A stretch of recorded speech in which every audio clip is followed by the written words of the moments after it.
জাকির খানের আশু রোগমুক্তি কামনায় সিদ্ধিরগঞ্জে মিলাদ ও দোয়া মাহফিল অনুষ্ঠিত। নারায়ণগঞ্জ মহানগর বিএনপির নেতা ও জেলা ছাত্রদলের সাবেক সফল সভাপতি জননেতা জাকির খানের আশু রোগমুক্তি কামনায় সিদ্ধিরগঞ্জে এক মিলাদ ও দোয়া মাহফিল অনুষ্ঠিত হয়েছে। অনুষ্ঠানে প্রধান অতিথি হিসেবে উপস্থিত ছিলেন জাহাঙ্গীর আলম রতন, সভাপতি, বাংলাদেশ জাতীয়তাবাদী মৎস্যজীবী দল, নারায়ণগঞ্জ মহানগর। অনুষ্ঠানে সভাপতিত্ব করেন মোহাম্মদ মনির হোসেন, সভাপতি, সিদ্ধিরগঞ্জ থানা মৎস্যজীবী দল। বিশেষ অতিথি হিসেবে উপস্থিত ছিলেন মোহাম্মদ জনি ইসলাম, সিনিয়র সহসভাপতি, সিদ্ধিরগঞ্জ থানা মৎস্যজীবী দল, এবং মোহাম্মদ মেহেদী হাসান সানি, সাধারণ সম্পাদক, সিদ্ধিরগঞ্জ থানা মৎস্যজীবী দল।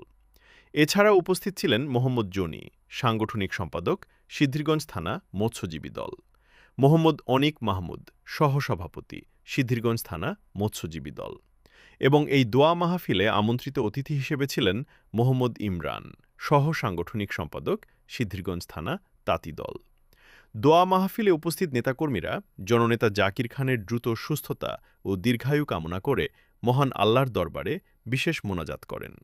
তারা আশা প্রকাশ করেন তিনি দ্রুত সম্পূর্ণ সুস্থ হয়ে আবারও জনগণের সেবায় সক্রিয়ভাবে ফিরে আসবেন। অনুষ্ঠান শেষে জাকির খানের সুস্বাস্থ্য, দীর্ঘায়ু এবং দেশের শান্তি, সমৃদ্ধি ও কল্যাণ কামনা করে বিশেষ দোয়া পরিচালনা করা হয়।